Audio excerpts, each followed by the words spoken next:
अस्सलाम वालेकुम। मेरा नाम है ज़ीशान उस्मानी। एक सवाल बहुत मर्तबा मुसलसल पूछा जा रहा है, वो ये है कि मैं ख़वातीन के ऊपर बात क्यों नहीं करता। मैंने एक एज की सीरीज़ बनाई कि 1 से 5 साल में क्या करें, 5 से 10 साल में क्या करें, 10 से 20, 20 से 30, 40, 50, 60 उससे ऊपर। तो ख़वातीन ने कहा कि जी मैंने फ़ीमेल्स का ज़िक्र या तज़किरा नहीं किया, उनको क्या करना चाहिए। ख़वातीन के बारे में बात करने से मैं डरता हूँ, और इसलिए डरता हूँ कि जो मेरे ख़यालात हैं वो 99% पाकिस्तानियों को समझ में नहीं आएंगे, और उसके जवाब में मुझे बहुत गालियाँ पड़ेंगी। मर्दों से तो पड़ेंगी पड़ेंगी, ख़वातीन से भी पड़ेंगी। तो जानबूझकर अवॉइड करता हूँ कि बात ना करूँ। लेकिन आप लोगों ने इतना पूछा तो सोचा कि आपसे कुछ बातें अर्ज़ कर दूँ। हमारे माशरे में औरत, ख़ातून खाना, बच्ची, बेटी, लड़की, जो चाहे नाम दें, ये सिनफ़ नाजुक है। ये बड़ी मज़लूम, लावारिस और एक गुमशुदा मखलूक है,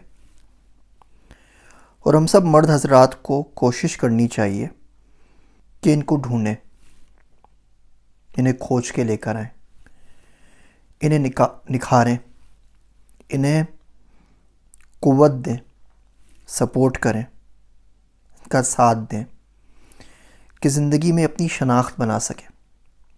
हमारे माशरे में लड़की भी पैदा हुई नहीं होती कि हमें इस बात की फ़िक्र हो जाती है कि उसके नसीब कैसे होंगे, शादी कौन करेगा, रिश्ता कौन देगा, वो क्या पहनेगी, क्या ओढ़ेगी, कहाँ जाएगी, कहाँ नहीं जाएगी, क्या करेगी, क्या नहीं करेगी, काम करेगी या नहीं करेगी, किसका मैसेज देखेगी, किससे बात करेगी, नौकरी करनी या नहीं करनी। तमाम के तमाम फ़ैसले सब लोग करते हैं सिवाय उसके। उससे ना कोई पूछना गवारा करता है, ना कोई बताना गवारा करता है, उसको बस हुक्म दे दिया जाता है। जिस घर में वो पैदा होती है वो उसके माँ बाप का होता है, और वो ज़िंदगी का एक शुरू का हिस्सा अपनी ज़ात को मनवाने में ख़र्च कर देती है कि माँ बाप की मोहब्बत मिले, बहन भाइयों की मोहब्बत मिले। उसके लिए उसको किचन में बर्तन धोने पड़ें, कपड़े धोने पड़ें, बाप की मार खानी पड़े, भाइयों का गुस्सा सहना पड़े, अम्मी की डांट डपट बर्दाश्त करनी पड़े। लेकिन वो सब कुछ करती चली जाती है अपने आप को मनवाने के लिए कि उसका शुमार अच्छी, बाअखलाक, मशरक़ी लड़की के तौर पर हो सके। ये मशरक़ी लड़की बनने के प्रोसेस के अंदर उसकी ज़िंदगी और उसकी जो रूह पे गुज़रती है वो उसको खुद ही पता है। उसके बाद वो जिस घर में जाती है, जहाँ जवानी गुजारती है, ज़िंदगी का बड़ा अक्सर हिस्सा गुजारती है, वो उसके शौहर का होता है। बाप के घर में पैदा होती है, शौहर के घर में ज़िंदगी गुजारती है, और बच्चों के घर में मर जाती है, और पूरी ज़िंदगी उसको अपना घर नसीब नहीं होता। अब जब वो ससुराल पहुँची तो ये मनवाने वाला जो लूप होता है ये वापस से शुरू हो जाता है। 1 to 100 चलता है, 4 का लूप फिर वापस चल जाता है।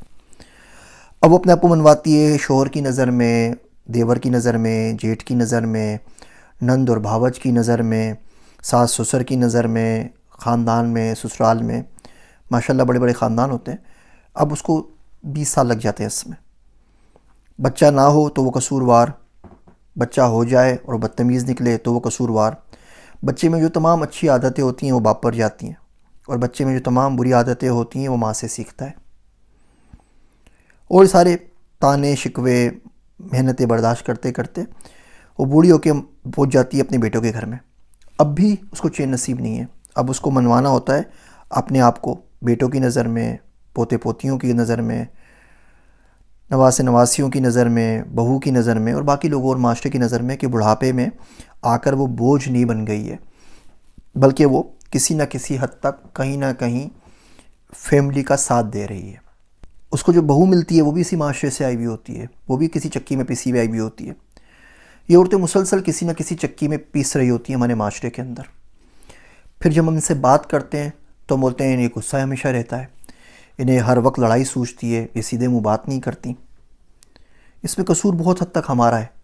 वो शायर कहता है, पहले रग रग से मेरी खून निचोड़ा उसने, पहले रग रग से मेरी खून निचोड़ा उसने, फिर ये कहने लगा रंगत ही तेरी पीली है। ये सारी पीली रंगतों वाली औरतें जो हमारे माशरे में हैं, ये चलता फिरता जुल्म का वो मरसिया है जो रोज़ हमारे मुंह पर कालक मलता है, लेकिन देखे कौन, समझे कौन।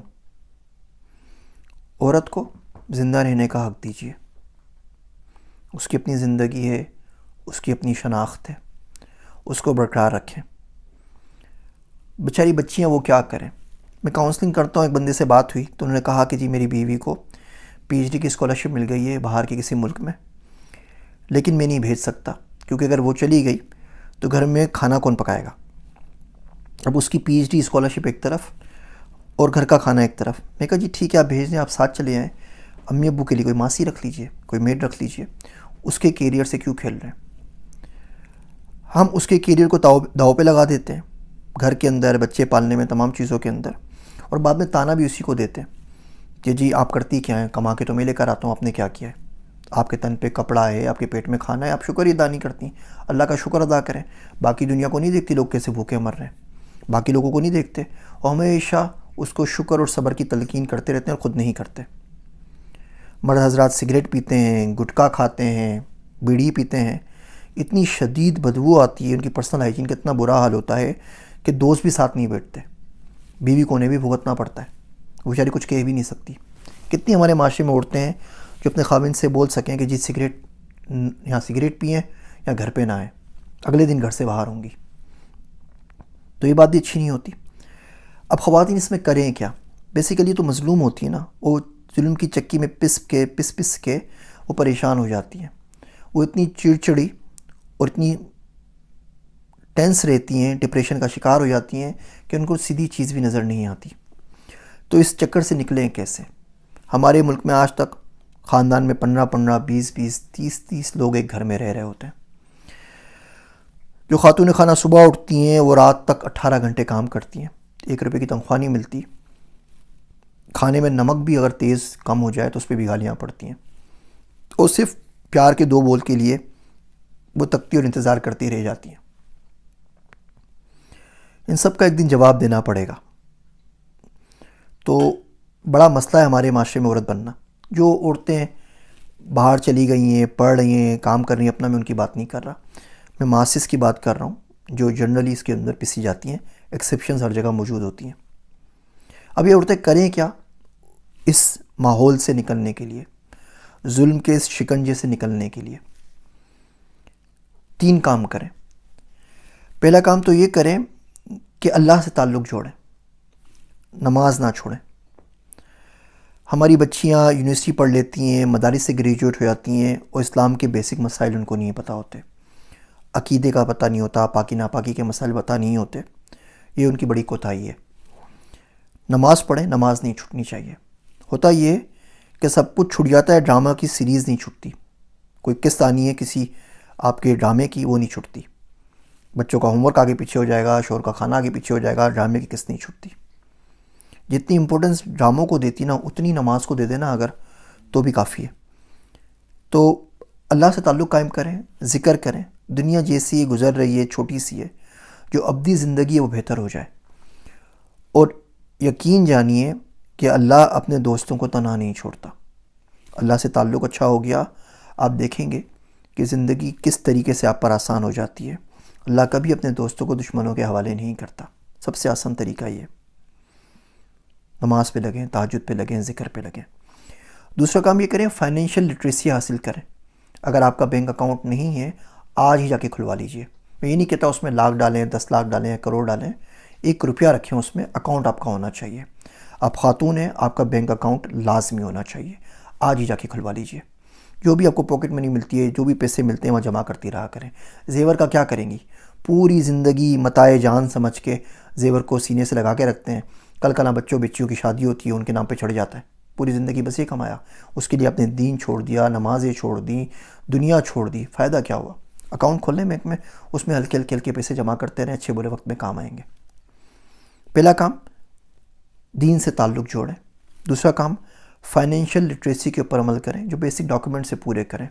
आपको ड्राइविंग आनी चाहिए, आपका ड्राइविंग लाइसेंस हो, आपका बैंक अकाउंट हो, आपका पासपोर्ट हो, आपने कहीं ना कहीं सफ़र किया हुआ हो, आपके पास एक अच्छा मोबाइल हो, लैपटॉप हो, ताकि हल्के हल्के कर सकें। हम बहुत सारी चीज़ों में ख़र्चा कर देते हैं। हम 50-50 हज़ार के शरारे गरारे और पता नहीं क्या क्या बनाते रहते हैं, और हमारे पास 20,000 रुपये का लैपटॉप नहीं होता। बोलते हैं जी शोर ने दिलाया नहीं तो हमारे पास नहीं है। और भाई शोर ने नहीं दिलाया तो 50,000 का जोड़ा कैसे दिला दिया, ये 1.5 लाख के बुंदे कैसे दिला दिए। वो सारी चीज़ें आ जाती हैं, 10,000 के जूते आ जाते हैं, 10,000 का बैग आ जाता है, बेचारा लैपटॉप नहीं आता क्योंकि वो शोर ने नहीं दिलाया। तो कोशिश करें जहाँ से वो चीज़ आ रही है वहाँ से ये भी आ जाए। दूसरा काम फाइनेंशियल लिटरेसी का करें। और तीसरा आखिरी काम ये कि स्किल्स सीखें, कि कुछ ना कुछ तो आपको आता होगा, ऐसे ही तो आप नहीं चला रही ना पूरा घर। खान अकेडमी में एडमिशन ले लें, केजी क्लास से इंटर तक वहाँ पे कर लें आराम से। अब बच्चों को ट्यूशन पढ़ाने लग जाएं, अपने बच्चों से शुरू करें, बाद में फेसबुक के ऊपर पेज बना के बाकी को पढ़ाने लग जाएं। क्लाउड किचन आजकल हर जगह आ गया है, आप घर में खाना बनाएं और फूड पांडा पे डिलीवरी शुरू कर दें। बाकी जो भी इसके आपके पास जो भी उसकी एप्लीकेशन है, तलाबात है, बाकी जो भी है एप्लीकेशन उसके ऊपर बेच दीजिए। आप करिकुलम डेवलपमेंट कर सकती हैं, किताबें लिख सकती हैं, आप काउंसलिंग कर सकती हैं। आपकी उम्र 40-50 साल हो गई है, नई बच्चियों को आप गाइड कर सकती हैं। शादी के मसाइल हैं, उम्र ख़ानादारी के मसाइल हैं, फाइनेंशियल मैनेजमेंट के मसाइल हैं, शोहर की बीवी की आपस में कोई लड़ाई चल रही है, बच्चों के साथ कोई नोक झोंक है, वो कर लीजिए। यहाँ यूरोप के अंदर एक बड़ा अच्छा पेशा है, उसको केयरर कहते हैं, मतलब जो टेक केयर करता है डोमेस्टिक हेल्प के लिए। एक तो डोमेस्टिक हेल्प होती है मासी वाली के घर पे काम कर ले, उसकी बात नहीं कर रहा। वो ये होती है कोई शख्स छुट्टियों पे गया हुआ है और वो चाहता है घर में कोई बंदा रहे, वक्त के ऊपर हीटर चला दे, वक्त के ऊपर एसी बंद कर दे, तो घर पे आपको रहना होता है। तो इसको होम सिटिंग कहते हैं, होम सिटिंग की जॉब है। इसके अलावा पेट सिटिंग होती है, किसी ने पेट्स पाले में, तोता बिल्ली कुछ पाला हुआ है, आप उसका ख्याल कर लें। इसके अलावा बेबी जो डे केयर होता है, आप बच्चों की देखभाल कर सकती हैं। इसके अलावा बुढ़ों की देखभाल कर सकती हैं। बहुत सारे घर में बुज़ुर्ग हजरात होते हैं, आप जाएँ और बुज़ुर्ग का कोई काम कर दीजिए। आप लोगों को वैसे हेल्प कर सकती हैं। आप जाके बोलें कि जी मैं आपकी अलमारियाँ लगा दूंगी, अलमारी में कपड़े इधर उधर पड़े हुए होते हैं, तय करके लगाना कोई मसला नहीं है, इससे आप अच्छे खासे पैसे कमा सकती हैं। आप देखेंगे आसपास में तो आपको बहुत ज़्यादा पेशे मिल जाएंगे ऐसे, जिस पे लग के आप काम कर सकती हैं। और कुछ नहीं तो स्टॉक सीख लीजिए, ट्रेडिंग सीख लीजिए, आजकल NFT का दौर चल रहा है, मेटावर्स और NFT सीख लीजिए, डेटा साइंस पढ़ लीजिए। इस पर ज़्यादा टाइम नहीं चाहिए होता। सिर्फ वो टाइम जो आप ड्रामों पे दे देते हैं, सिर्फ वो टाइम अगर बचा लेना तो 2 साल के अंदर अंदर आप अपने पैरों पे खड़ी हो सकती हैं। कल का ना शोर की जॉब डूबे, कुछ भी हो, आप सेकेंडरी इनकम भी कमा के ला सकती हैं। और जब ये 2-3 काम कर लेंगी, जब आपकी अपनी शनाख्त बन जाएगी एज अ फ्रीलांसर, या आप काम करने लगेंगी, आपकी अपनी पर्सनल आइडेंटिटी होगी, आपकी अपने फाइनेंशियल आइडेंटिटी होगी आपकी, तो ज़िंदगी बहुत हद तक आसान हो जाएगी। जुल्म में पीसने का फ़ायदा नहीं होता। आप किसी जगह जुल्म में पिस रही हैं तो इसका ये मतलब नहीं कि ज़िंदगी भर पिसती ही रहें। कोशिश करें घर में सुकून रहे, जितना भी सुकून लोगों को दे सकती हैं वो दें, लेकिन उसकी कॉस्ट के ऊपर अपने आप को बर्बाद ना करें। कहानियाँ बहुत सारी हैं, जुमले बहुत सख्त हैं, लेकिन अभी हम लोग उनको सुनने के मुतहम्मिल नहीं हो सकते। थोड़े कहे को ज़्यादा जानिए। मुझे अपनी दुआओं में याद रखिएगा। मैं हूँ आप सबका ज़ीशान उस्मानी।